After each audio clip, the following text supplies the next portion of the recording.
It started as whispers in the neighborhood, a string of missing women, all drawn together by something as benign as a weekly book club. They gathered every Thursday, sharing scones in smiling kitchens under the steady gaze of tidy lawns and trimmed hedges. Evelyn orchestrated it all, her hands deft with organizing snacks, and her laughter filling the rooms with a warmth that disguised the subtle tension beneath. She was the perfect hostess, always welcoming, always knowing just which books would grip the group. But as the club delved into stories of obsession and betrayal, a new and unwelcome tension crept in. The first woman vanished just before Thanksgiving. No one suspected Evelyn. Why would they? She sent cards, left casseroles, spoke in worried tones at the block party. It was said Mrs. Willis kept glancing behind her as she walked her dog at twilight, but surely that meant nothing.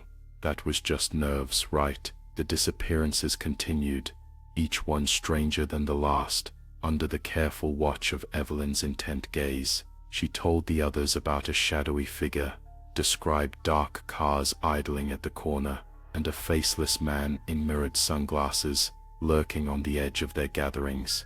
The women became jittery, clutching their purses tighter, jumping at the sound of a distant car horn. They took comfort in the club, more frightened to be alone than together. All the while, Evelyn played her role to perfection, her concern growing with each missing friend, until the night of her own phone call to the police. She invited the remaining members for an emergency meeting.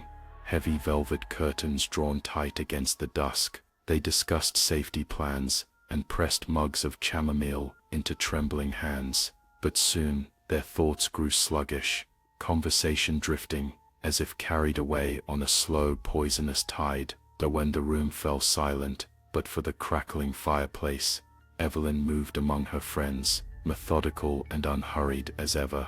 By the time the authorities arrived, the scene was staged as if for a play. Overturned chairs, shattered glass, the remnants of struggle. Evelyn, her blouse torn and face streaked with grime, spoke in fractured whispers about a masked figure, how he'd stormed in, how she'd fought, alone. In every recounting, the details shifted just enough to feel real. The town was shocked, the papers sensational, the missing women's photos printed under bold headlines, describing the suburban nightmare. Evelyn accepted their sympathy with practiced sorrow.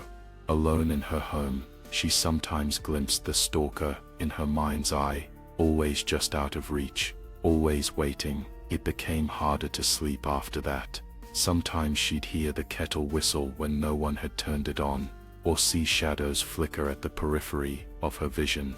Soon she started whispering to him, this monstrous invention, pleading with him in the darkness for forgiveness. No one listened to the confessions Evelyn murmured to the empty walls, but at night, when the street lights blinked out and the wind pried at the window panes, it seemed the whole neighborhood was holding its breath, listening, waiting as if for the next chapter to begin.